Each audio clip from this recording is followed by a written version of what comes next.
Hello everyone, take out your history book, open page number 9. Here the chapter 1, tracing changes through 1000 years. आज हम उसका new topic start करते हैं. Tracing changes through 1000 years. हम 1000 साल पहले के चेंजेस के बारे में, 1000 साल पहले के बदलाव के बारे में पढ़ रहे हैं. कौन से पीरियड के बारे में पढ़ रहे हैं? 750 CE से लेकर 1750 CE तक पढ़ रहे हैं हम. ये एक ऐसा पीरियड है जिसमें बहुत सारे चेंजेस आए हैं, बहुत सारे बदलाव आए हैं, चीज़ों में बहुत डेवलपमेंट हुआ है, चीज़ें धीरे धीरे चीज़ें इम्प्रूव होती गई हैं. तो उस बदलाव के बारे में हम पढ़ रहे हैं. हमने बहुत सारे बदलाव के बारे में पढ़े, टर्मिनोलॉजीज़ के बारे में पढ़े हैं जिसमें वर्ड्स के मीनिंग में जो चेंजेस आए हैं. हमने सोशल और पॉलिटिकल चेंजेस के बारे में पढ़े हैं. लोगों के रहन सहन में, लोगों के खाने पीने में चेंज आया है. धीरे धीरे जो खाने की चीज़ें हैं वो बढ़ती चली गई हैं. लोगों ने प्लांट्स ग्रो करना स्टार्ट कर दिया, लोगों ने फसल उगाना स्टार्ट कर दिया, डोमेस्टिक एनिमल्स को पालना शुरू कर दिया. अब हम पढ़ते हैं रीजन और एम्पायर के बारे में. रीजन का मतलब होता है क्षेत्र और एम्पायर का मीन्स होता है साम्राज्य. क्षेत्र का मतलब होता है कि कोई भी एरिया, कोई भी रीजन, कोई भी कास्ट उस एरिया में रह रहे हो, उस क्षेत्र में रह रहे हो. और एम्पायर का मीन्स होता है साम्राज्य या फिर किंगडम, जिस किंग का उस पूरे एरिया में, उस पूरे रीजन में उसका रूल चल रहा है, उसके डिसीजंस, उसके इंस्ट्रक्शंस लोग फॉलो करते हैं, लोग उनका सम्मान करते हैं. उस एम्पायर के बारे में हम पढ़ेंगे. Large states like those of Cholas, Tughluqs और मुगल्स एम्ब्रेस्ड मैनी रीजन. ऐसे रीजन्स में, ऐसे एरिया में ये सब एम्पायर्स हैं, ये सब किंगडम्स हैं जिनका रूल चलता है. चोलोस, कोलुक्स और मुगल्स.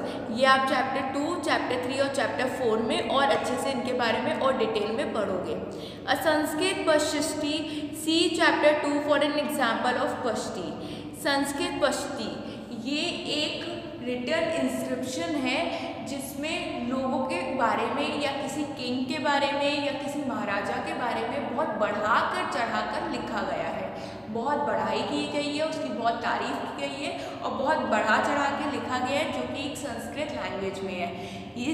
ये एक संस्कृत प्रिस्क्रिप्शन, एक इंस्क्रिप्शन है जो कि बिल्कुल भी सही, बिल्कुल भी ट्रुथ नहीं होता. इसमें इसमें किंग के बारे में, महाराजा के बारे में, अगर उसने किसी के खिलाफ विरोध किया है, अपने एनिमी से, विरोधी में कोई वॉर हुआ है, तो अगर वो जीत गया है तो उसके बारे में बहुत चीज़ें बढ़ा चढ़ा के लिखी जाती है. प्रेसिंग द दिल्ली सुल्तान गियोनसिन बालबन. उस पृष्ठि में किसके बारे में लिखा गया है? दिल्ली सुल्तान के बारे में लिखा गया है. प्रेजिंग का मतलब होता है कि बहुत उसको बढ़ावा दिया है. Explained that he was a ruler of vast empire that stretched from Bengal in the west of Ghazni in Afghanistan in the west and include all the South India. इस पूरे प्रशस्ति में किसके बारे में लिखा है? दिल्ली सुल्तान के बारे में लिखा है, जो कि कहाँ के रूलर है? एम्पायर है बंगाल के. फिर उसके बाद ईस्ट में अफगानिस्तान, वेस्ट में, और include all the south India. People of different region. अब हम डिफरेंट रीजन्स के बारे में पढ़ते हैं. Gauda, Andhra, Kerala, Karnataka, Maharashtra and Gujarat apparently fled before his armies. इन सब रीजन में अपने अपने आर्मीज़ हैं. इन सब आर्मीज़ का मतलब होता है फौज. जो ग्रुप ऑफ पीपल्स उस आर्मी में लिए जाते हैं, उनको किसके खिलाफ खड़ा किया जाता है? अपने एनिमी के खिलाफ, जिससे वो विरोध करते हैं. Now turn the page, open page number 10. Historians regard these are exaggerated claims of contours. Exaggerated का मतलब होता है लंबा चौड़ा बढ़ाकर बताना. जैसे कि मैंने आपको पृष्ठि यहाँ पे जब दिल्ली सुल्तान के बारे में बताया गया है, तो उसमें हर चीज़ बढ़ाकर बताई जाती है, बढ़ाई की जाती है और लंबा चौड़ा बताया जाता है. At the same time, they try to understand why rulers kept claiming to have control over different parts of the subcontinent. और उस रूलर का और भी सबकॉन्टिनेंट में पूरा कंट्रोल होता है. सबकॉन्टिनेंट का मीन्स होता है जो आपके आसपास की जो कंट्री आपसे जुड़ी हुई है, उसे सबकॉन्टिनेंट बोलते हैं. जैसे कि इंडिया से है पाकिस्तान, श्रीलंका, अफगानिस्तान, ये सब चीज़ें इंडिया के सबकॉन्टिनेंट है. Language and region. अब हम लैंग्वेज और रीजन के बारे में पढ़ते हैं। लैंग्वेज मतलब भाषा और रीजन मतलब क्षेत्र, मतलब कौन से क्षेत्र में कौन सी भाषा बोली जाती है। In 1318 the poet Amir Khusrau note that there was, 1380 में एक पोएट है, कवि जो आमिर खुसरू हैं, उनने 1380 में क्या बोला है, a different language in every region of this land. इस लैंड में बहुत सारी लैंग्वेजेस हैं, अलग अलग प्रकार की लैंग्वेजेस हैं, डिफरेंट लैंग्वेजेस हैं। सिंधी, लाहौरी, कश्मीरी, देव समुद्री in south Karnataka, Telangani in Andhra Pradesh, Gujari in Gujarat, महाबरी in Tamil Nadu, Gauri in Bengal, Awadhi in eastern Uttar Pradesh and Hindavi in the area around Delhi. ये वो लैंग्वेजेस है जो इस रीजन में बोली जाती है। Amir Khusru went on to explain that in contrast to these languages there was Sanskrit which did not belong to any region. Aamir Khusru ये बोल रहे हैं कि अर्लियर जो पीपल थे वो संस्कृत बोलते थे, 1000 साल पहले लोग संस्कृत का प्रयोग ज़्यादा करते थे, लेकिन आज की डेट में ऐसा कोई रीज़न नहीं है जहाँ पे संस्कृत बोली जाती हो।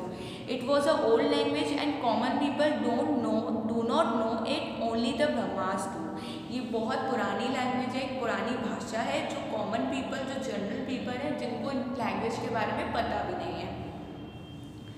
By 700 many regions already proceed distinct geographical dimension in their own languages and culture characteristics. सब अपने कल्चर के अकॉर्डिंग, सब अपने रिलीजन के अकॉर्डिंग लैंग्वेज का यूज़ करते हैं। You will learn more about this chapter 9। Chapter 9 में आपको लैंग्वेजेस के बारे में, रीजन्स के बारे में और डिटेल में दिया है। There were also associate with specific ruling dynasty. सब जगह एक रूल चलता है, एक रूलिंग डायनेस्टी का मतलब होता है वंश।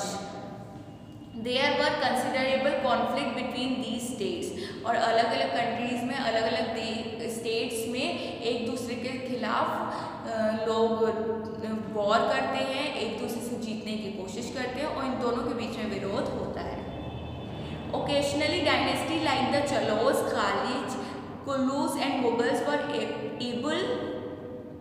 able to build an empire that was pan-religion, spanning diverse religions.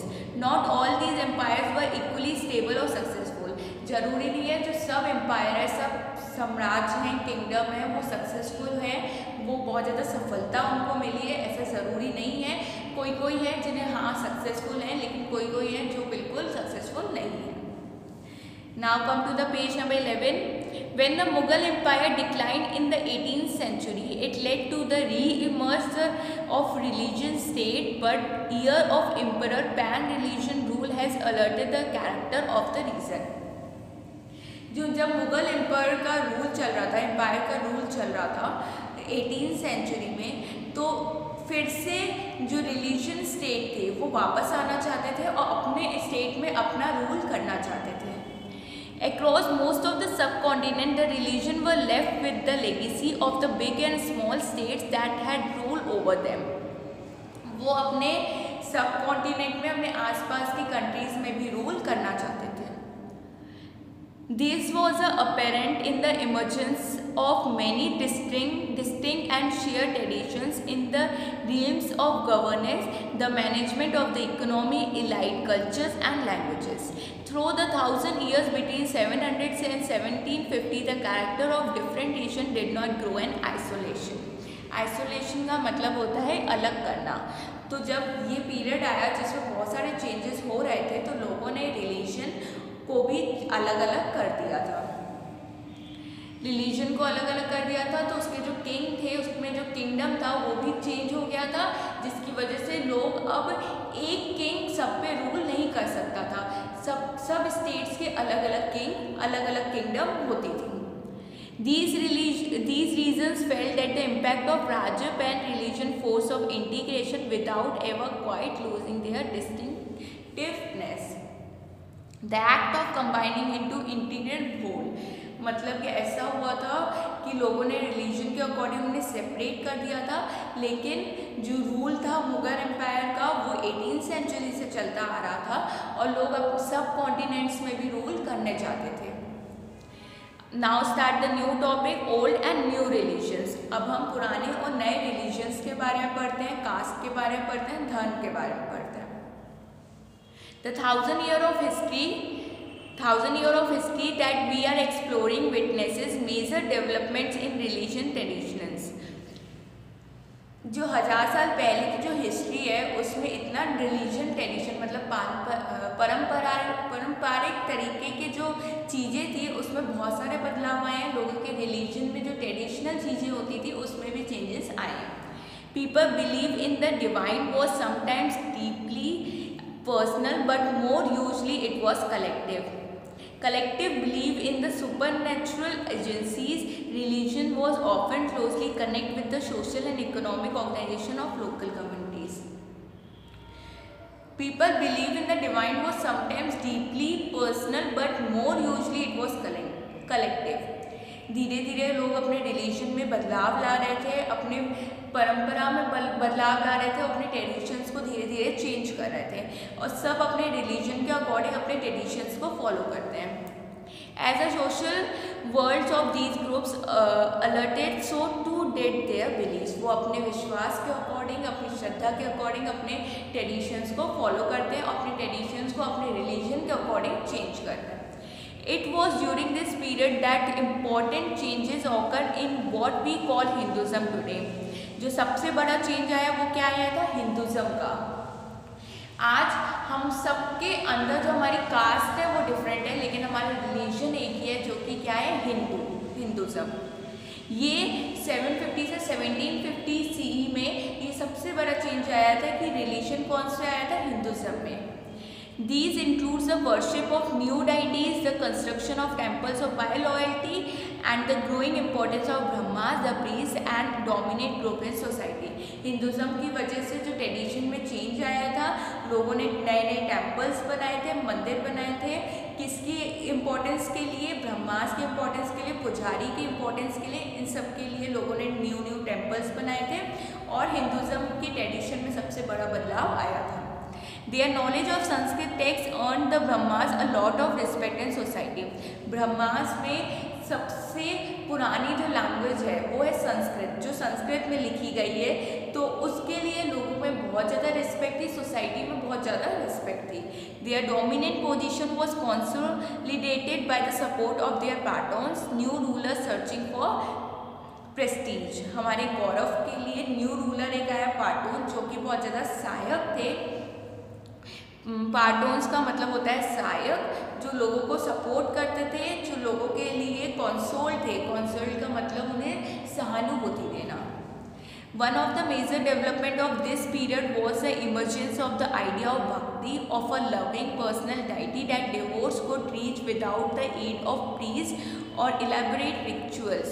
लोग पूजा करने लगे, लोग अपने गॉड की पूजा करने लगे और लोग अपने ब्रह्मा की बहुत ज़्यादा रिस्पेक्ट करने लगे, उन्हें बहुत ज़्यादा प्यार करते थे। वो संस्कृत लैंग्वेज थी, संस्कृत टेक्स्ट था और संस्कृत हमारी सबसे पहली लैंग्वेज है, जिसकी वजह से लोग हिंदुज़म में बहुत बड़ा चेंज आया, उनके ट्रेडिशन में बहुत बड़ा चेंज आया।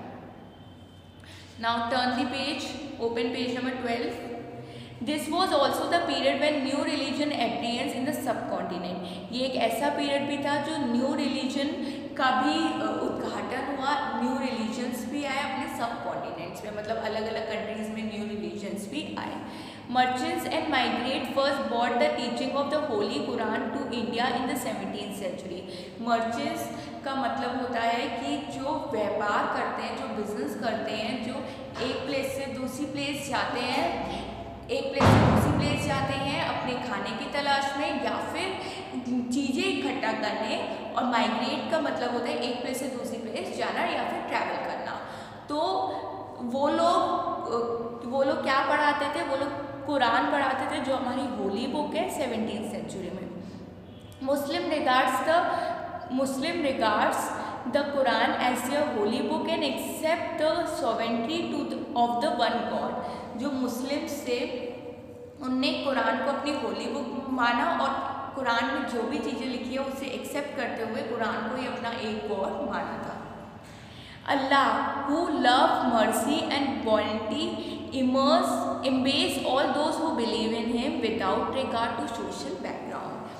सोशल बैकग्राउंड देखे हुए उस गॉड को सब पूछने लगे और उस गॉड को मुस्लिम्स ने अपना एक गॉड माना था और होली बुक में जितनी बातें लिखी हैं उन्हें वो फॉलो करते थे।